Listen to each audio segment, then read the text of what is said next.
Goeiemôre vriende, dis die 3de Oktober 2020. My naam is Pieter van der Merwe.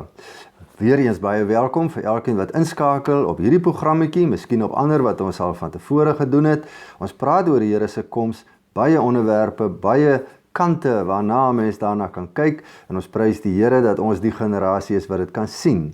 Voor ons aangaan, kom ons bid net saam. Here, ek prys U vanmôre maar net weer dat ons bron die woord is. En Here, dat hierdie woord deur U Heilige Gees geïnspireer is en vandag voor ons kan wees. Dankie Here dat ons die voorreg het om dit met mekaar te kan deel, dat ons goed hierin sien wat ander generasies nie gesien het nie. Goed wat waar word, profeseë wat in vervulling gaan. Ons prys U daarvoor en ek bid ook Here dat dit waaroor ons vandag gesels, dat dit nie U naam oneer aandoen nie, maar U naam verheerlik. In Jesus se naam. Amen. Vriende, ek het verlede week gepraat oor, onder, die onderwerpie nuusbrokkies, waar ons na die koerante gaan kyk en wêreldgebeure gaan kyk. En ek het die opmerking gemaak dat ons, of dan nou in daardie programmetjie, bietjie klem gelê onder andere op die vredesluitings in die Midde-Ooste. Ons het nou op die 28ste Junie 2019 het ek, dit was die 31ste of programmetjie nommer 31, het ek 'n hele program afgestaan aan Esegiel 38 en 39. Want ek wil vandag weer daarby uitkom na aanleiding van verlede week se geselsies oor die vredesluitings en die effek wat dit op die Midde-Ooste het en op lande rondom Israel.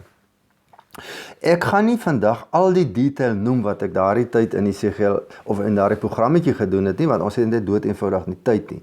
By daardie geleentheid het ek baie klem gelê op die afkoms van die lande wat as die Esegiel 38 alliansie bekend staan, wat op die stadium reeds op die noordgrens van Israel is, en ek het klem gelê op, ek het vers vir vers deur daardie twee hoofstukke, 38 en 39 gegaan. So as jy al daardie detail wil hê, gaan gerus soontoe en gaan kyk daarna. Vriende, hierdie vredesluitings wat nou in die Midde-Ooste plaasvind, het ons gesê vir mekaar dat dit deel is van die profeseë wat in Esegiel 38 voorspel word. Jy kan gaan kyk in Esegiel 38, daar is 'n hele paar versies, vers 8, vers 11, vers 14, wat hierheen wys dat daar 'n vrede in hierdie land gaan wees wanneer hierdie magte die land inval. Nou net terwille van volledigheid, kom ons sê dit net gou vir mekaar, wie is hierdie magte? Dit is die drie grootes en is op hulle wat ek vandag gaan konsentreer, op Rusland, Iran en Turkye. Ons het nou die ooreenkomste gesien in die afgelope tyd. Voorheen of vroeër was daar ooreenkomste met Jordanië en Egipte. En intussen die afgelope week of maand en 'n half was daar met Bahrein en die Verenigde Arabiese Emirate ooreenkomste, en daar kom ook verder ooreenkomste waarskynlik met Saudi-Arabië as die inligting reg is. Vriende, dan wil ek begin, en ek wil dit eintlik vat as die inlei in vandag te geselsies, en dis vers 4 van hoofstuk 38, Esegiel 38. Ek gaan hake in jou kakebene steek en jou uit jou land bring. God praat hier van die magte, die lande wat ek nou genoem het, wat Israel gaan inval. Met ander woorde, wat is dit? Wat is hierdie hake wat God in hulle kakebeen gaan sit, dat hulle nie anders kan as om die land in te val nie? Ek wil vir hê dat ons vandag so 'n bietjie daarop stil staan, en dan aan die einde gaan ons nou 'n paar afleidings maak oor goed wat vandag aan die gang is. Of dan nou, goed wat voortvloei hieruit. Vriende, die betekenis van hierdie aanhaling raak al hoe meer duideliker, en dit word bevestig in dieselfde hoofstuk, dat dit 'n ekonomiese oorsaak het. Dat hierdie lande nie anders kan as om in daai land in te gaan en te buit wat daar is nie. Ek wil nou hê, vers 12 sê het, en hier staan dit. Hierdie lande sê vir mekaar, ek gaan hulle plunder. Hulle is Israel, en hulle besittings buit. Nou, toe ons nou maar sê 10 jaar terug, 5 jaar terug hierdie goed gelees het, was dit wat ons vandag sien gebeur nog nie so duidelik nie. Trouwens, die drie lande was nog nie daar nie, alliansie, ons het maar net geweet, dit is wat die Here bedoel, en dit is die lande wat bedoel word. Intussen skuif hulle op die noordgrens van Israel, wat die woord sê hulle gaan wees. Kom ons gaan kyk na elkeen van hierdie 3 lande rondom die ekonomiese aspek as, jy weet, as kern. Iran, hy is ekonomies op sy knieë. Weet jy, in die laaste 40 jaar het die Iranse riaal geval van 17 riaal op 'n dollar na 300.000 op 'n dollar vandag. Die ding het net nie meer waarde nie. Ekonomies stort die land totaal in duie. En die hoofoorsaak is die militêre avonture van hierdie moslim, jy weet hierdie ayatollahs en Khomeini en al hierdie ouens in die Midde-Ooste. Hulle ondersteun Hezbollah, hulle ondersteun proksies in Jemen, hulle stig oral onrusse. Hulle is Shiite en hulle wil hierdie Shiitiese invloed uitbrei en dan natuurlik hierdie satanies gedrewe, jy weet, drang, Israel moet vernietig word, soos hulle dit stel, die groot Satan en die klein Satan, dan by wyse van spreuke Amerika en Israel. Hulle geld gaan in ontwikkeling van wapenstelsels en geweldig baie miljoene in missiele in, 'n groeiende ongeduld by die bevolking ontstaan, dis normaal, want die dienste is nie meer daar nie, die kos is onbetaal, die mense ly honger, mense het nie meer geld vir kos koop nie, hulle staan toue by vulstasies, en dis 'n land wat brandstof uitvoer. Daar was al opstande, so 'n jaar of meer terug was daar groot opstande in die land. Mense het strate toe gegaan en dit is gewoonlik, jy weet, jonger mense wat strate toe gaan. Volgens berigte is daar 1500 doodgeskiet. Honderde is in hegtenis geneem en gemartel in die tronke. Ek verstaan dat daar foto's vrygestel word van hierdie gemartelde mense, sodat die res van die bevolking net sal weet, dit wil ek nie deurgaan nie. Met ander woorde, is bang om strate toe te gaan. Absolute diktatoriale beheer van bo af. Vriende, daar is verder politieke ontsteltenis in daai land oor die vredesluitings waaroor ons laasweek en nou net gepraat het. Hulle verstaan dit nie. Ek meen, hierdie lande was bondgenote teen Israel. Nou sluit hulle verdrae met Israel. En wat gebeur voor hulle oë? Israel is hier aan die ryker word. Hier reg op hulle drempel. Hy kry meer invloed. Meer lande doen besigheid met Israel. Israel word gereken. Sy ekonomie groei. En hulle wat Iran is, sy ekonomie duik teen 'n tempo wat verskriklik is. Vriende, hierdie leiers is verblind in hulle haat teen Israel. Ek sê weer, is satanies aangesteek, maar God gebruik dit in elk geval ook tot uitvoering van wat hy beplan in daardie land. Sommige net 'n terloopse opmerking, hierdie inligting kry jy nou nie in die normale pers nie, ek het dit gekry van Amir Sarfati, by hom geluister, hierdie ou het 'n agtergrond in die militêre wêreld, en hy het toegang tot inligting wat ons gewone mense nou nie het nie, so ek erken hom hier. Daar's heelwat aanduidings dat iets in Iran aan die broei is, en die aanduidings is die volgende goed. Amerika het sy diplomate onttrek uit Teheran, nou ja, dit is gewoonlik veelzeggend. Nommer 2, baie Amerikaanse soldate kom nou in lande soos Qatar, Dubai, Bahrein, duisende, ons praat van 10.000 soldate, kom nou skielik daarin. Daar's 'n beweging, jy weet, in die militêre wêreld, en die afleiding is dat Iran besig is met planne om iets te doen. Dis 'n afleiding. Ek herhaal dit, jy moet dit so verstaan, dis nie wat gaan gebeur, ek sê net gaan gebeur, dis 'n afleiding. Wat ek nou, jy weet, herhaal van Amir Sarfati, dat die Iran iets wil doen om Trump in 'n slegte lig te stel voor die verkiesing. Hulle haat daai man. Jy moet onthou dat as gevolg van Trump het Israel 'n klomp voordele in die afgelope tyd gekry. Jerusalem word nou algemeen erken as die hoofstad. Die Golan Hoogland is totaal onder hulle beheer. Daar's vredesluitings met al die nasies rondom, en in al hierdie goed het die Here Trump gebruik om, jy weet, 'n groot hand in te hê. So hulle haat Trump. Hulle wil hom uit die weg geruim hê. Dit is bespiegelinge, ons weet nie, ons moet nou maar kyk wat gebeur, kom ons hou dit maar net in ons agterkoppe.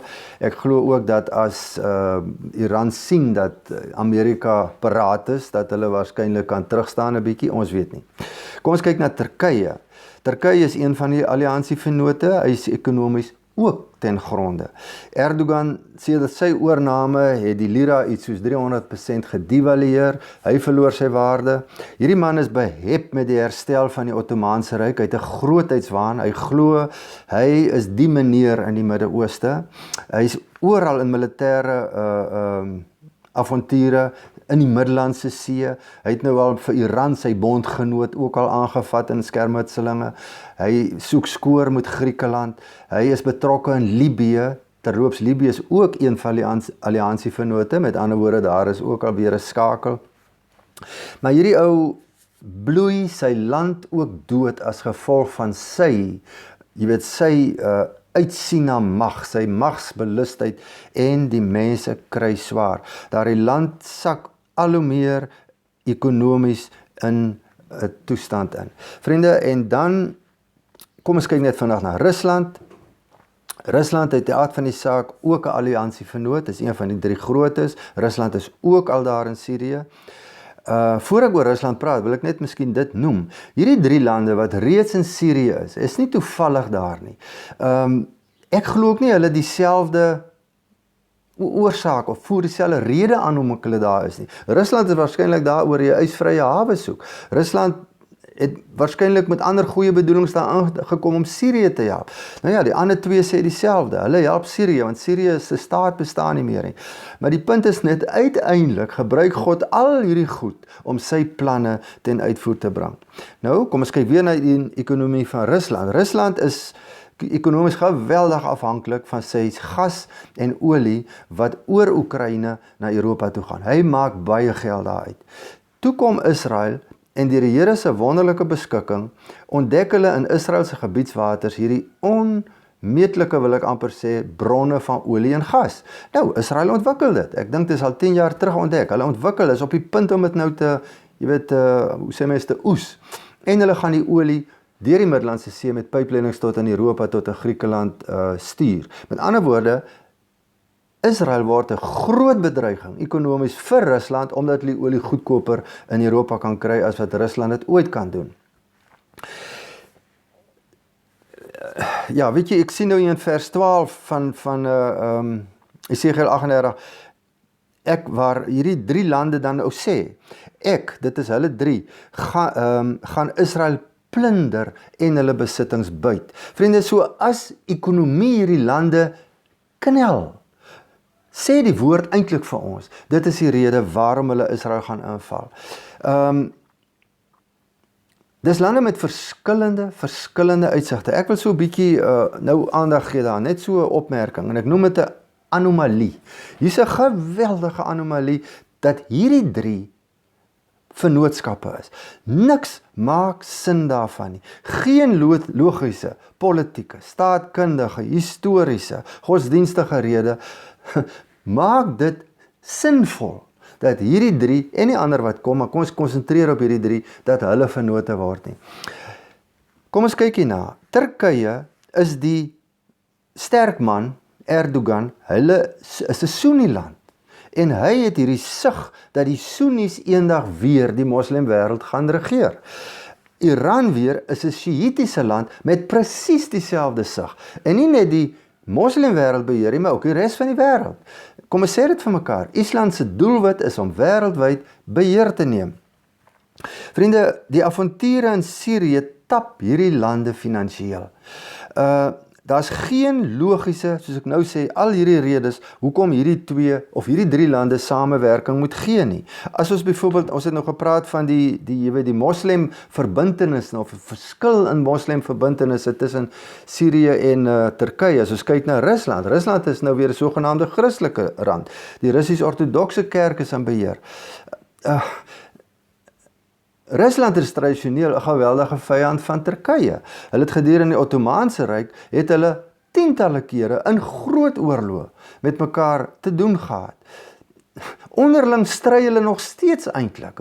Jy weet, Turkye en Iran was onlangs in skermutselinge by mekaar, maar hulle is alliansievennote wat Israel gaan inval. Met ander woorde, as ons nie Bybels na hierdie situasie kyk nie, is dit een groot vraagteken wat geen politieke kommentator ooit sal kan verklaar nie. Daar's geen logika in samewerking tussen hierdie groepering nie. Dis net die Here God wat so iets kan bewerk en hy het 'n plan daarmee. Vriende, vers 4, en ek wil dit nou sê, omdat ek nou in my voorbereiding het ek die eerste keer uit my oog op iets geval en my getref wat voorheen nie so was nie. Hierdie selfde vers 4 wat ek altyd aanhaal, dat ek hake in hulle kakebeen gaan sit en sovoorts, begin so. Ek gaan jou in 'n ander rigting draai.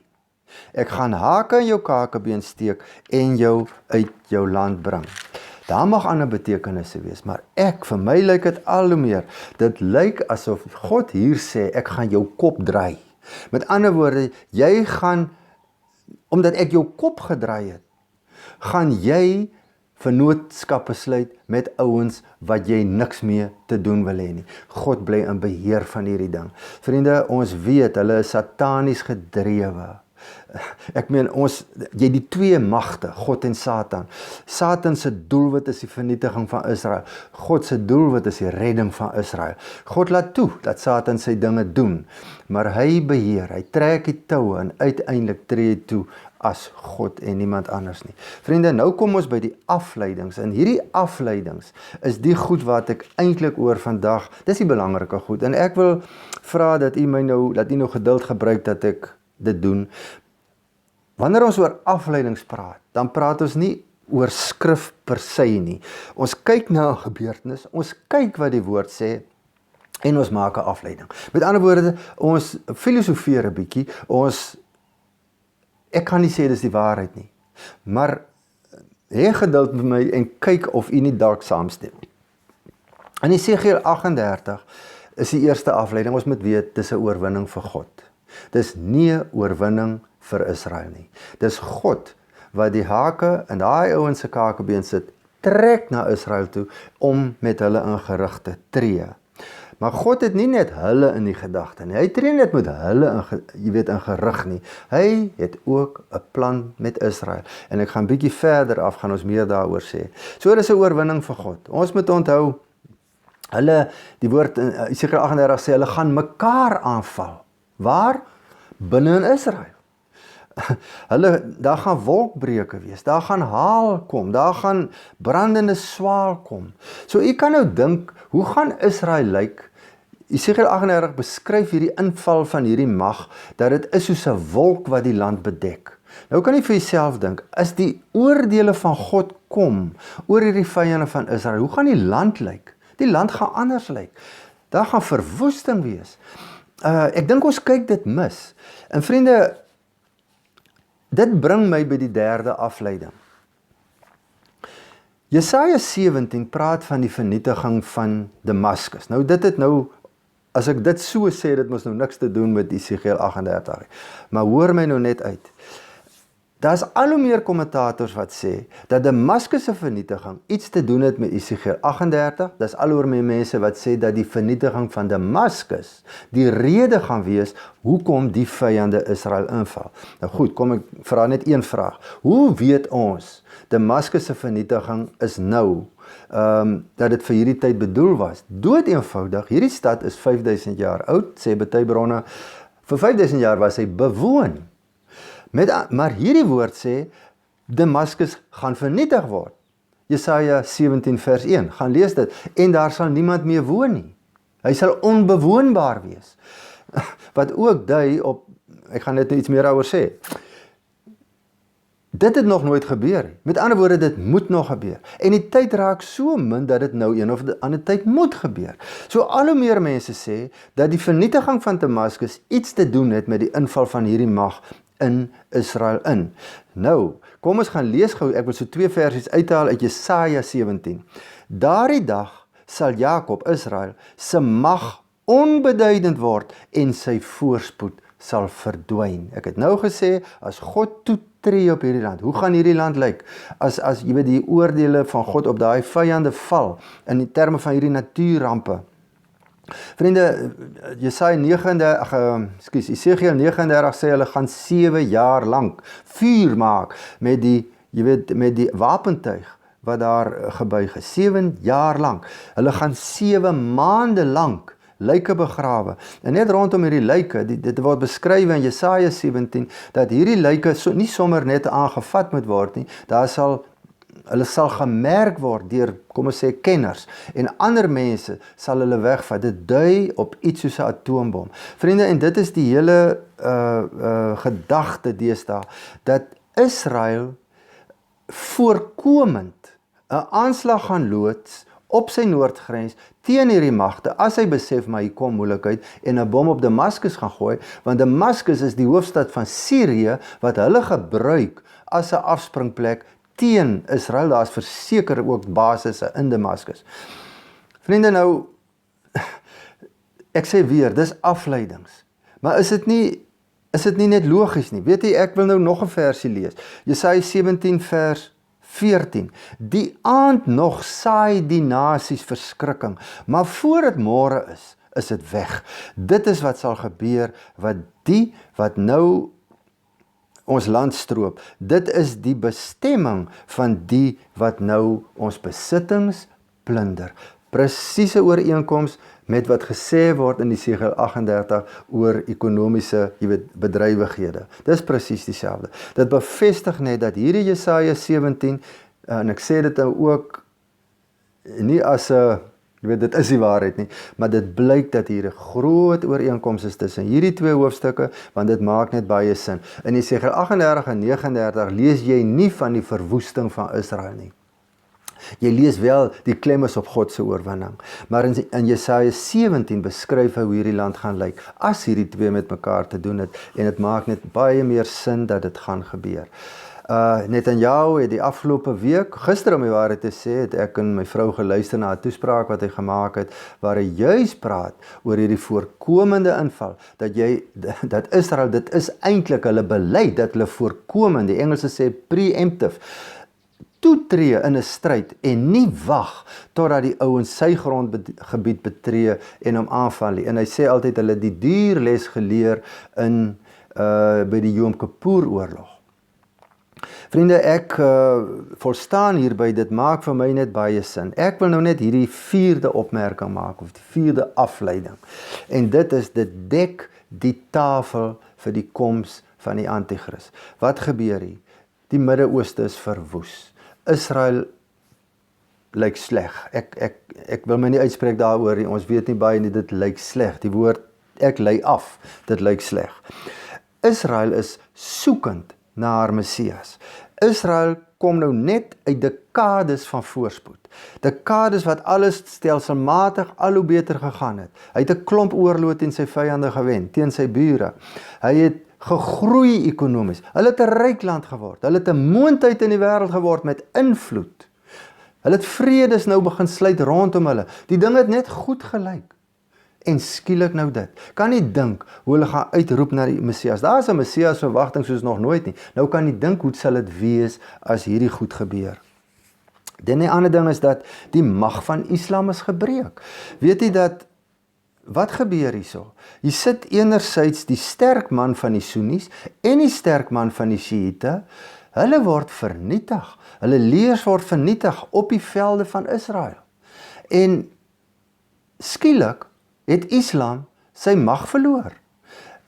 Nou, Saudi-Arabië is nog daar, maar jy kan mos nou vir jouself dink, die invloed en die mag van moslim gaan totaal afneem. En die hele islamitiese invloed in die wêreld gaan 'n skadu word van wat dit is. Dit dek die tafel vir die koms van die Antichrist. Vriende, hier's Israel wat soek na sy Messias, hier's 'n wêreld, 'n Midde-Ooste wat tot niet is, hier's 'n westerse wêreld wat ook soekend is en kliphard werk agter die grense vir hierdie een leier. Ons het al 'n paar maal daaroor gepraat.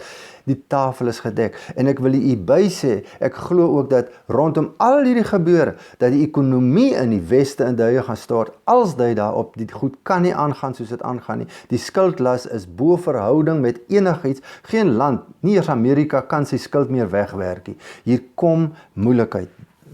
En jy kan dink wat die invloed van coronavirus is op hierdie hele situasie. Die tafel is dus gedek vir die 3 elemente van die Antichrist: politieke beheer, ekonomiese beheer en godsdienstige beheer. As Islam vernietig is, die Christendom lyk soos hy lyk, is nog net 'n dop van wat dit was, dan kom hierdie man, die valse profeet, en hy kom stig hierdie wêreldgodsdienst wat vir almal 'n uitkoms is. Vriende, die tafel is ook gedek, en hiermee sluit ek af vir die wegraping. Ek gaan nie nou daaroor praat nie, ons gaan volgende week daaroor praat. Ek wil afsluit met een versie uit Openbaring 19, vers 10. Dit gaan hier waar Johannes voor 'n engel neergeval het, omdat hy so onder die indruk was van hierdie grootheid van hierdie engel. Toe sê die engel van hom, pas op, moenie.